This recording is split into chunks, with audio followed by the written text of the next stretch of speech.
All right, my friends, the dust has settled on another Iron Banner event. Sparks have been rifted, rifts have been sparked, and many LFG posts have been made asking for a 75 KD and proof of ownership of stock in Bungie as a company as a prerequisite for you participating in the following losses that you are about to take on. And in the midst of all of this hype, people have been focusing pretty much solely on the Heroes Burden SMG, and that is also the case for us here on the channel. But let's not forget its humble compatriot also introducing this event, and that is the wizened Rebuke High Impact Fusion Rifle. In our humble opinion, this might be the best high impact fusion rifle in the game, and an overall strong, possibly top 5 fusion rifle in general in the game. If you're a VOOP enthusiast, you cannot miss out on grinding a god roll of the wizened Rebuke. If you did not do it last week, the next Iron Banner is your target for this bad boy. It has a lot to offer, a lot of unique things going on here, and it is actually by far my personal favorite fusion rifle in the game right now, and one of my favorites of all time. So if you enjoy this video, make sure you take a second, leave a like, leave a comment down below, subscribe to the channel for more because it helps us on our road to 10,000 subscribers. Many of you watch these videos but are not subscribed, so take a second, do it, it helps out immensely. Leaving a like and a comment helps out with the algorithm as well. And let's get right back into the review. Let's talk a little bit about fusion rifle theory for a second, shall we? In the past, high impact fusions were the ones that dominated the most in terms of overall one-hit range. For most of Destiny 2, and indeed most of Destiny 1, the slower rate of fire, the higher impact fusion rifles were always king because they always had the furthest one-hit distance. No, that is no longer the case. In fact, if you were to look at range bands overall, rapid fire fusions own the least one-hit kill range, high impact fusions are now in the middle, and the precision frames are now the king of overall one-shot range, with adapters being in between high impacts and precisions. So yes, while it is true that if you have that god roll main ingredient that you've been holding on to for about 3,000 years now, you do have a superior one-shot range to the wizened Rebuke. But now that we've had some nerfs come through, we've had some adjustments to the new lay of the land for fusions, what high impact fusions bring to the table now is consistency. They are the only remaining archetype that can actually get a kill without using its maximum number of bolts. Indeed, if you were in the right ranges, you can secure a kill with only 3 out of your 5 bolts in a burst. This means there is some flexibility, some wiggle room where if you get some bad RNG, some lag, maybe you have a guy who's just the strafe god, we're all human, we're not perfect, you're still going to be able to get around and get your kill most of the time. And playing into this, I don't know if there's just a quirk of wizened Rebuke as a weapon, but in terms of high impact fusions, it appears to have the highest base stability, and in-game, it feels like a laser beam. The recoil is smooth, almost non-existent. Compared to other high impact fusions like Iota Draconis or Glaciocasm, I find myself having to pull down the least with wizened Rebuke, which again adds to its overall ease of use as a fusion rifle. And all of that is before we get to the most important part of why this is a god tier fusion, and that it is the first high impact fusion with access to successful warm-up. Now, in no uncertain terms, successful warm-up is the best fusion rifle perk in the game. Anytime a fusion has access to successful warm-up, it is the best in-slot option in my opinion. The number one enemy to everything you love in existence when you're trying to VOOP is your charge time, and high impact fusions obviously own the slowest base charge time. So having a perk that essentially takes you from the high impact fusion tier to the precision tier of charge time without any penalty to your damage is a monumentally amazing perk.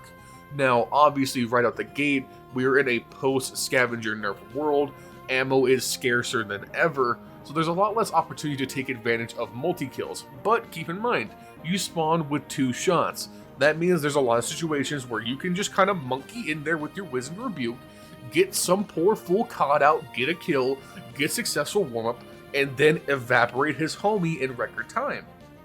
I mean, I don't know if I'm starting to become a little bit dyslexic, but I swear when I look at wizened Rebuke, sometimes the name looks like double kill, because that's how often you get them with it. Is that the worst joke I've ever made? No. It's the audience who's wrong. Anyway, Another thing in favor of Wizened Rebuke is that as a benefit of the high impact fusion archetype being more forgiving than the other archetypes, it actually has a lot of forgiveness in terms of its hipfire accuracy. Because you don't need to worry about hitting 5 or 7 bolts altogether, you can kind of wheel or deal inside that close range and not even worry about aiming down sights most of the time. Again, this plays into successful warm-up nicely. You get the first shmap, you have successful warm-up proc, and if some guy gets too up close and personal in your grill space, don't even bother aiming down sights, homie, just let that bitch fly. And now that we've talked of VOOP philosophy, let's talk a little bit about VOOP roles. Straight up, I think there's kind of just one path here for Wizened Rebuke. It's under pressure, successful warm-up.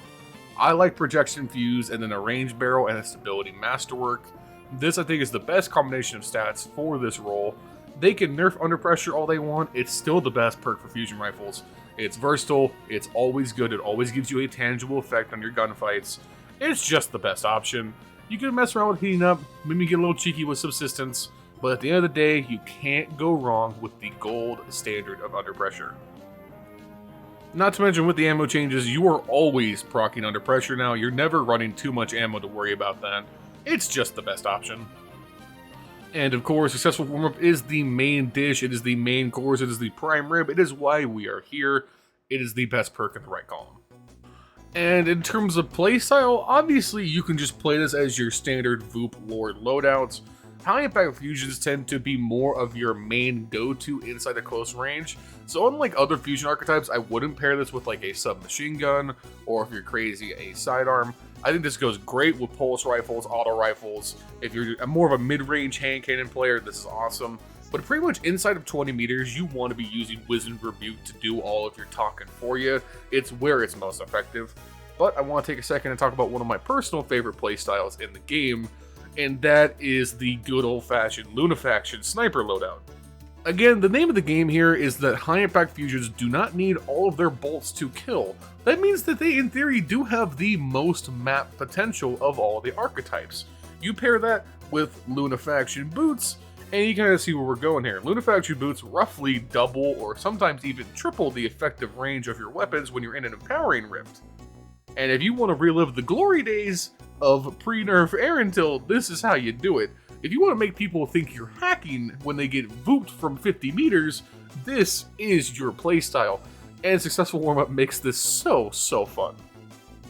While I was finishing up my last few games for my Iron Lord title last night, I was just basically picking a spot on the map every round. I would go to it, build my sentry like it's Team Fortress 2, put down my rift, and dare the two dumbest people to get within 60 meters of me because they were going back to the spawn screen. Now, is the sentry lifestyle pretty exploitable if people choose not to peek you? Yeah, and actually we're going to save a lot more about Lunafactions for another time. I kind of want to make a full video on it because I think Lunafactions are criminally underrated for how fun they are. But I just want to throw it out there, you want to just make people mad and kill them from dumb distances with fusion rifles, Lunafactions, Wizened Rebuke, it's a fantastic choice. And that is the end of this review. Another rapid fire one for you guys. If you are enjoying Iron Banner, or you enjoyed this Iron Banner rather, let us know in the comments down below. If you got any god rolls, let us know as well. Me and Goomy were overall pretty lucky this time around. I got a perfect Wizened Rebuke and an okay Hero's Burden, so I'm feeling pretty great. Now it's time to return to the dungeon and to the Leviathan to finish grinding out the rest of those juicy weapons so we can keep making more content for you. If you want to keep up with that, make sure you like this video, subscribe to the channel, leave a comment down below, fuck it, ring the bell. Yeah, get those notifications going. And if nothing else, we will see you guys in the next video. Peace.